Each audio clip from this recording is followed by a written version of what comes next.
जय श्री राम। हर हर महादेव। मित्रों, भगवान शिव के पुत्र कार्तिकेय अत्यंत पराक्रमी और शक्तियों से संपन्न थे, जिसे देखकर भगवान शिव और देवी पार्वती बहुत प्रसन्न हुए। शिव कथा को आगे बढ़ाते हुए अब हम इस वीडियो में तारकासुर का वध किस प्रकार हुआ इसमें चर्चा करेंगे।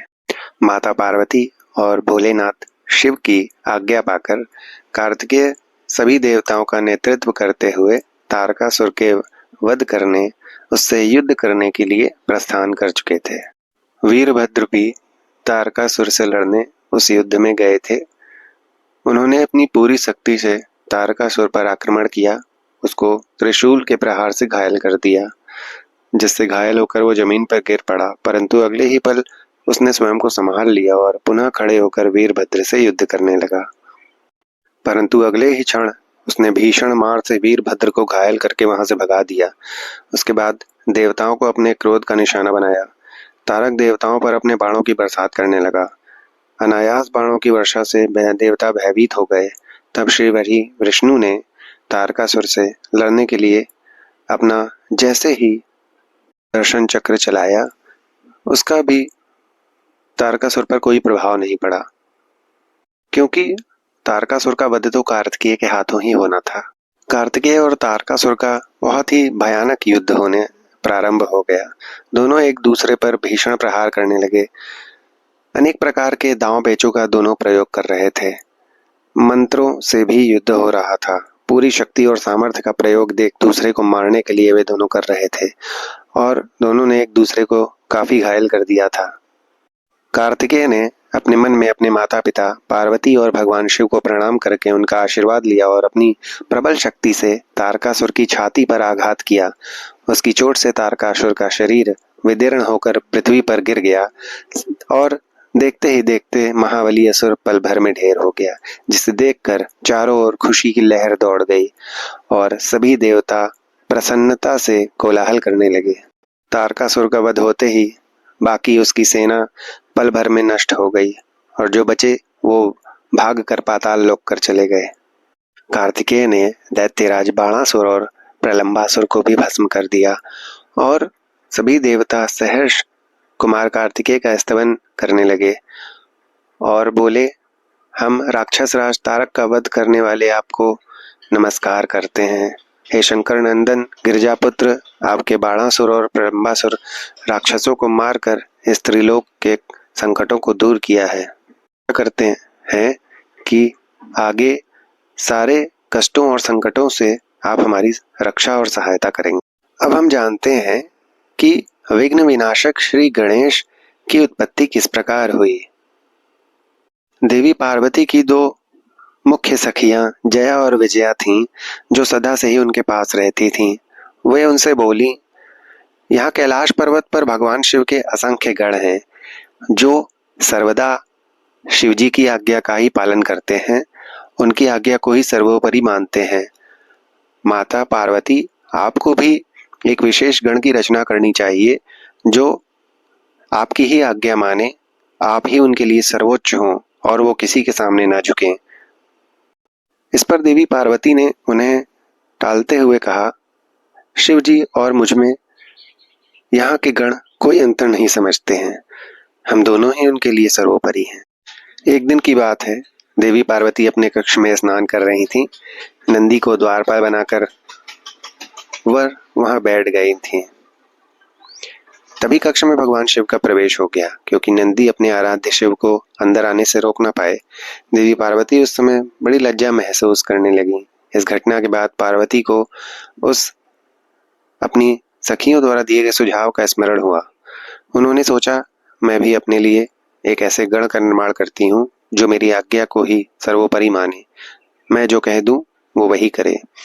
तब उन्होंने तेजस्वी बालक गणेश की उत्पत्ति की और उससे बोली, हे पुत्र गणेश, आज से तुम मेरे द्वारपाल बन जाओ। मेरी ये आज्ञा है कि मेरे महल में मेरी अनुमति के बिना कोई भी प्रवेश न कर सके। कहकर माता पार्वती ने एक छड़ी गणेश जी के हाथ में पकड़ा दी और प्रेम पूर्वक उनका मुख चूम कर अंदर स्नान करने के लिए चली गईं। गणेश जी भी सहजता से हाथ में छड़ी लेकर द्वार पर खड़े हो गए। इतने में भगवान शिव वहां आए और अंदर जाने का प्रयत्न करने लगे। उसे देखकर गणेश जी ने उन्हें रोका और अंदर जाने से मना कर दिया। दोनों में काफी वाद विवाद होने लगा। शिव जी ने अपने गणों को उन्हें हटाने के लिए आगे बढ़ाया, परंतु सभी मार खाकर पीछे हट गए। ऐसा शक्तिशाली बालक एक पल के लिए शिव जी को बहुत अच्छा लगा, परंतु उसकी धृष्टता के कारण शिव जी को उस पर क्रोध आ गया, क्योंकि उसने उनके सभी गणों को मारकर और कई बार लथेड़ कर उनसे बहस करके उन्हें पराजित कर दिया था। जब गणेश किसी तरह से अपने हट से पीछे नहीं हटने को तैयार हुए तो शिव जी के क्रोध की सारी सीमाएं टूट गई। उन्होंने अपने त्रिशूल से श्री गणेश का सिर काट दिया, जिसे देखकर शिवगण बहुत प्रसन्न हुए। परंतु जैसे ही माता ने, देवी पार्वती ने ये देखा, वो अत्यंत क्रोधित हो गई। उन्होंने रोना आरंभ कर दिया और कहती रहीं, हाय मैं क्या करूं, अब कहाँ जाऊं। अपने पुत्र की भी रक्षा में नहीं कर सकी और शिव जी पर अत्यंत क्रोध प्रकट किया। ये सब देखकर भगवान शिव ने देवताओं को आदेश दिया कि उत्तर दिशा में जाएं और जो भी पहला प्राणी मिले उसका सिर काट कर ले आएं। तब उसका सिर हम गणेश के धड़ से जोड़कर उसे जीवित कर देंगे। देवता उत्तर दिशा की ओर चल दिए। उन्हें एक दांत वाला एक हाथी मिला। वे उसका सिर काट कर ले आए और वहां वापस आकर उन्होंने शिव जी को दे दिया। तत्पश्चात उन्होंने उसका सर गणेश जी के धड़ से जोड़कर उन्हें जीवन दान प्रदान किया और देखते ही देखते पुत्र गणेश जीवित हो गए और प्रसन्नता की लहर चारों ओर दौड़ पड़ी। देवी पार्वती अत्यंत प्रसन्न हुई और सभी देवतागण भी, शिवगण भी प्रसन्न हुए। माता पार्वती प्रसन्नता पूर्वक श्री गणेश को संबोधित करते हुए बोलती हैं, पुत्र ये तुम्हारे पिता भगवान शिव हैं। तब गणेश जी तुरंत भगवान शिव के चरणों पर गिरकर अपनी क्षमा याचना करने लगते हैं और अपने अपराध को क्षमा करने के लिए कहते हैं और कहते हैं कि अज्ञानतावश वो उनको पहचान न सके और उन्हें भीतर जाने से मना कर रहे थे, क्योंकि ये माता की आज्ञा थी। अब उन्हें क्षमा कर उनके अपराध को भूल जाएं। शिव जी ने प्रसन्नता पूर्वक उनको क्षमा कर दिया और साथ में कहा कि जिस प्रकार हम तीनों देवों की पूजा होती है, उसी प्रकार गणेश भी सभी के द्वारा पूज्य होंगे। किसी भी मांगलिक कार्य में सर्वप्रथम गणेश का पूजन किया जाएगा, उसके बाद हम सबका पूजन होगा। ऐसा नहीं किया गया तो पूजा सफल नहीं मानी जाएगी और पूजा का फल भी नहीं मिलेगा। तब शिव जी ने सभी मांगलिक पूजन वस्तुएं मंगाकर गणेश का पूजन किया। उसके बाद ब्रह्मा जी, विष्णु जी, पार्वती और अन्य देवताओं ने भी उनकी विधि विधान से पूजा की। उसके बाद सभी देवताओं ने यथा योग्य उन्हें वरदान प्रदान किए और उसी दिन से गणेश जी को अग्र पूजा का आशीर्वाद मिला। इस उपकरण के बाद भगवान शिव पार्वती अपने दोनों पुत्र गणेश और कार्तिकेय के साथ आनंद पूर्वक अपने निवास कैलाश पर्वत पर रहने लगे। दोनों पुत्रों की लीलाओं को देखकर बहुत प्रसन्न होते और उन्हें लाड़ प्यार करते थे। दोनों पुत्रों में विवाह पहले किसका किया जाए, इस विषय पर विवाद होने लगा। इस असमंजस में माता पार्वती और शिव ने युक्ति निकाली कि उन दोनों में जो भी पृथ्वी की परिक्रमा करके पहले लौट आएगा, उसका विवाह पहले किया जाएगा। अपने पिता के ये वचन सुनकर कुमार कार्तिकेय तुरंत अपने वाहन पर सवार होकर यथाशीघ्र पृथ्वी की परिक्रमा करने के लिए माता पिता की आज्ञा लेकर निकल पड़े। परंतु श्री गणेश वहीं यथावत खड़े होकर कुछ सोचने लगे। उसके बाद उन्होंने घर के अंदर जाकर स्नान किया और पुनः माता पिता के पास आए और बोले, आप दोनों मेरे द्वारा लगाए गए आसनों को ग्रहण करें। मैंने आप दोनों की परिक्रमा करना प्रारंभ करना चाहता हूँ। तब भगवान शिव और देवी पार्वती ने हर्षपूर्वक आसन ग्रहण कर लिया और गणेश जी ने हाथ जोड़कर बारंबार प्रणाम कर उनकी विधान से पूजा की, जिसके बाद उन्होंने भक्ति भाव से उनकी 7 बार परिक्रमा की। परिक्रमा करने के बाद गणेश हाथ जोड़कर प्रभु के सामने खड़े हो गए और उनकी स्तुति करके बोले, आपकी आज्ञा को मैंने पूरा कर दिया है। अब आप यथाशीघ्र मेरा विवाह संपन्न कराएं।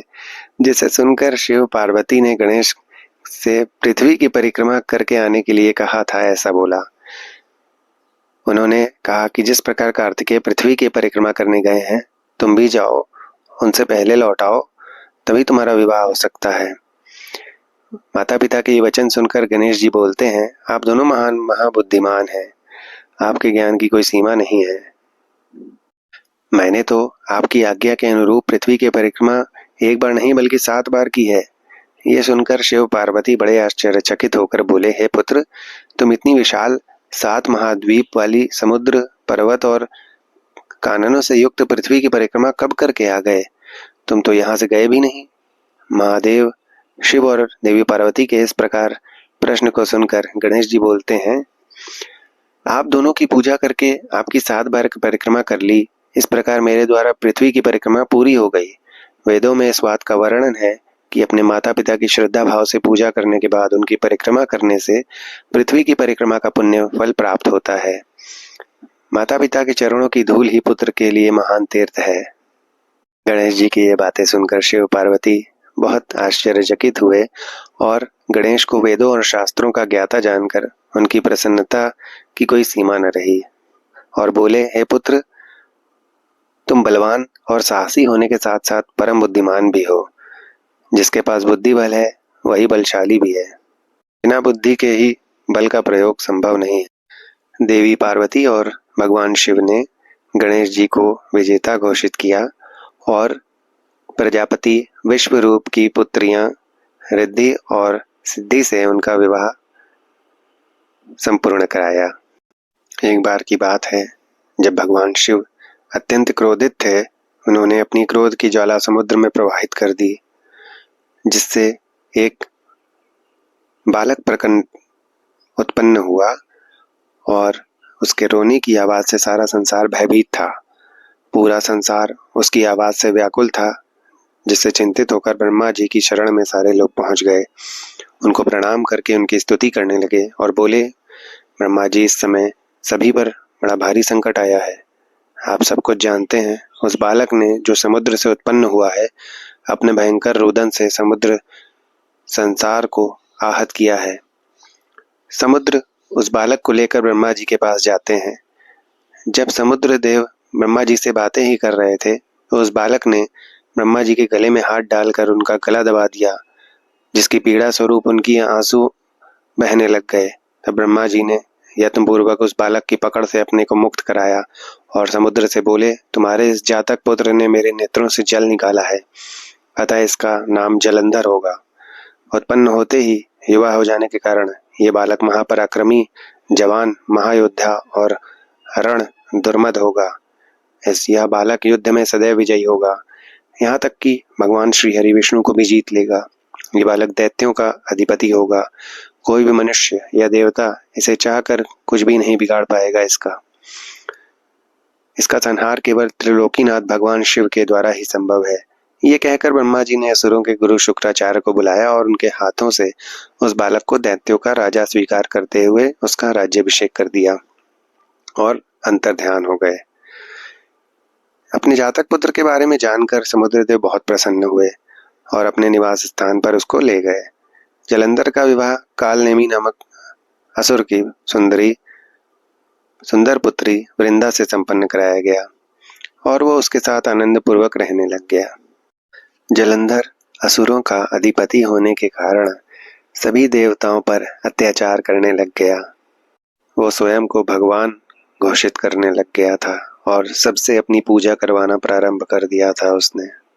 उसके आतंक से सभी देवता भयभीत रहने लग गए थे और अंत में वे शिवजी की शरण में जाते हैं और उनसे प्रार्थना करते हैं कि कृपा करके जलंधर को समाप्त करें, उसकी पापों का अंत करें और उस पर आक्रमण करके उसे मृत्यु की शैया पर लिटा दें। देवताओं की प्रार्थना पर शिव जी ने जलंधर को निश्चय किया।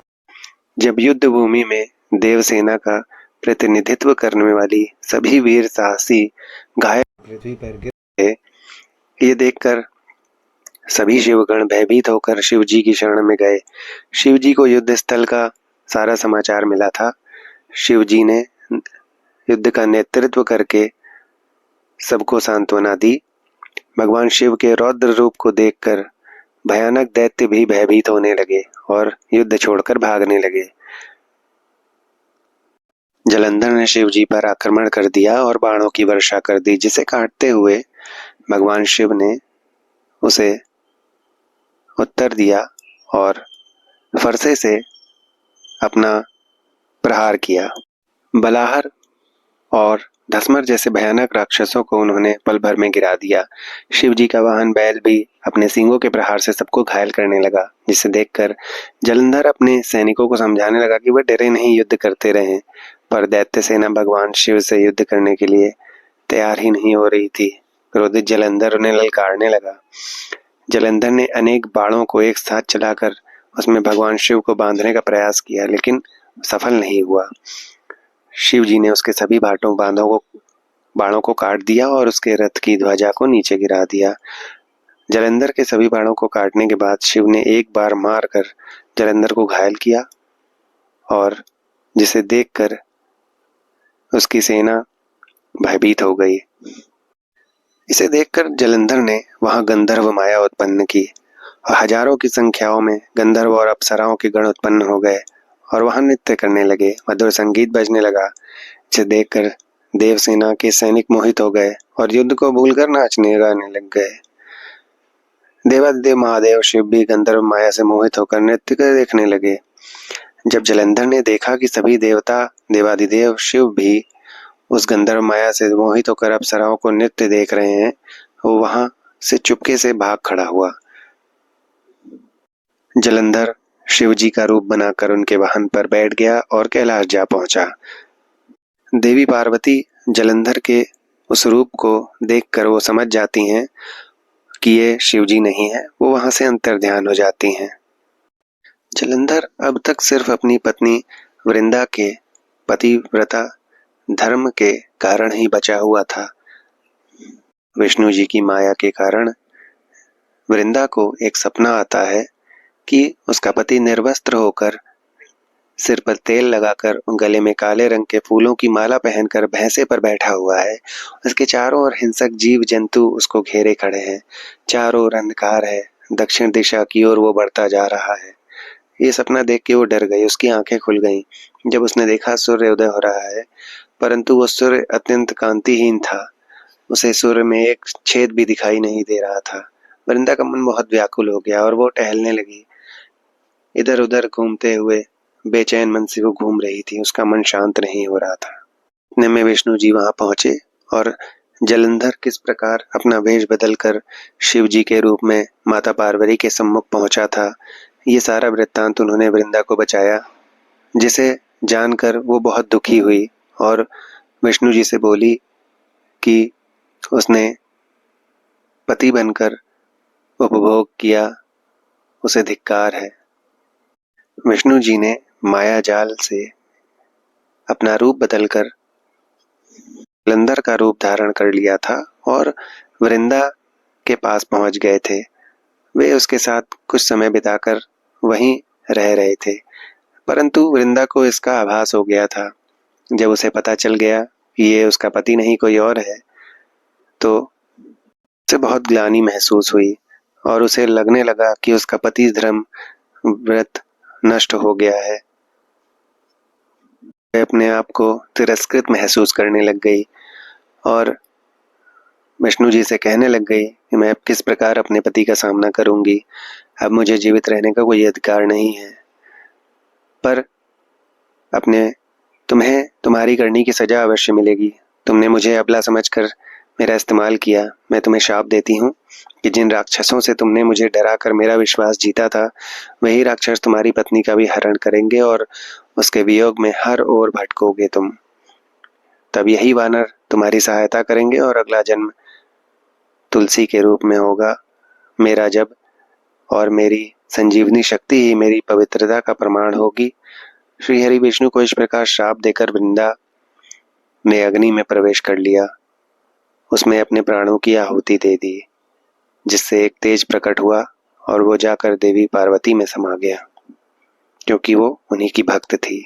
इधर युद्ध भूमि में जब देवी पार्वती अंतर्ध्यान हुई, वैसा करते ही युद्ध भूमि से सारी माया गायब हो गई। सभी अपने होश में आ गए। शिवजी भी वापस अपनी चेतना में लौट आए और जलंधर की माया को जानकर उन्हें अत्यंत क्रोध आया। जलंधर भी देवी पार्वती के अचानक वहां से गायब हो जाने के कारण तुरंत युद्ध भूमि में वापस लौट आया था। उसके बाद शिव और जलंधर में बड़ा भयानक युद्ध होने लगा, परंतु त्रिलोकीनाथ भगवान शिव की वीरता और बल के सामने वो तुच्छ असुर कहाँ टिक पाता। शिव जी ने अपने चरणांगुष्ठ से बने हुए सुदर्शन चक्र को चलाया। उस चक्र ने तुरंत जलंधर के सिर को उसके धड़ से अलग कर दिया। जब चक्र ने जलंधर का सिर काटा तो बहुत भयानक ध्वनि हुई और महादानव जलंधर पल भर में ही ढेर हो गया। इस प्रकार जलंधर के शरीर से निकला अद्भुत तेज और समय भगवान शिव के शरीर में प्रवेश कर गया। उसका वध होते ही चारों ओर हर्ष की लहर दौड़ गई। सभी देवता ऋषि मुनि बहुत प्रसन्न हुए। अप्सराएं और गंधर्व मंगल गान करने लगे। चारों दिशाओं में भगवान शिव कर फूलों की वर्षा होने लगी। शिव जी की जय जयकार। देवताओं ने शिव जी की स्तुति की, उनको बारंबार प्रणाम किया और उनकी महिमा का गान करने लगे। विश्व भर में भगवान शिव की प्रसिद्ध अष्टमूर्तियां अत्यंत प्रसिद्ध हैं, जो इस प्रकार हैं: शर्व, भव, रुद्र, उग्र, भीम, पशुपति, ईशान और महादेव। ये 8 मूर्तियां सूत्र में मड़ियों की तरह पिरोई गई हैं। ये अष्टमूर्तियां पृथ्वी, जल, अग्नि, वायु, आकाश, क्षेत्रज्ञ, सूर्य और चंद्रमा में अधिष्ठित हैं। शास्त्रों के अनुसार भगवान शिव का विश्वंभर रूप इस चराचर जगत को धारण करने वाला है। उन्हीं का भव रूप सलीलात्मक एवं समस्त जगत को जीवन प्रदान करने वाला है और इस संसार का पालन करता है एवं उसे चलाता है। यही तीसरी मूर्ति का उग्र रूप है। महादेव के आकाशात्मक रूप को भीम कहते हैं, जिससे राज समुदाय का भेदन होता है। भक्तवत्सल भगवान शिव का पशुपति रूप आत्माओं का अधिष्ठान करने वाला है, संपूर्ण क्षेत्र में निवास करने वाला है। यही पशु एवं जीवों को पाश से काटने वाला है। महादेव जी का इस संसार को प्रकाशित करने वाला सूर्य रूप ईशान है और यही आकाश में फैला हुआ है। भगवान शिव का अमृतमयी रश्मियों वाला तथा संसार को तृप्त करने वाला रूप महादेव के नाम से पुकारा जाता है। आत्मा देवादिदेव महाशिव का 8वां मूर्ति रूप है और अन्य मूर्तियों की व्यापिका है। भगवान शिव के इस अष्टमूर्ति स्वरूप के कारण ही पूरा संसार शिवमय है। जिस प्रकार पौधों को पानी से सींचने से शाखाएं एवं फूल पुष्पित होते हैं, उसी प्रकार शिव स्वरूप से ये विश्व परिपुष्ट होता है। जिस प्रकार पिता पुत्र को देखकर हर्षित होता है, उसी प्रकार इस जगत के पिता महान भगवान शिव भी अपने भक्तों को हर्षित और प्रसन्न देखकर संतुष्ट होते हैं और उन्हें आनंद की प्राप्ति होती है।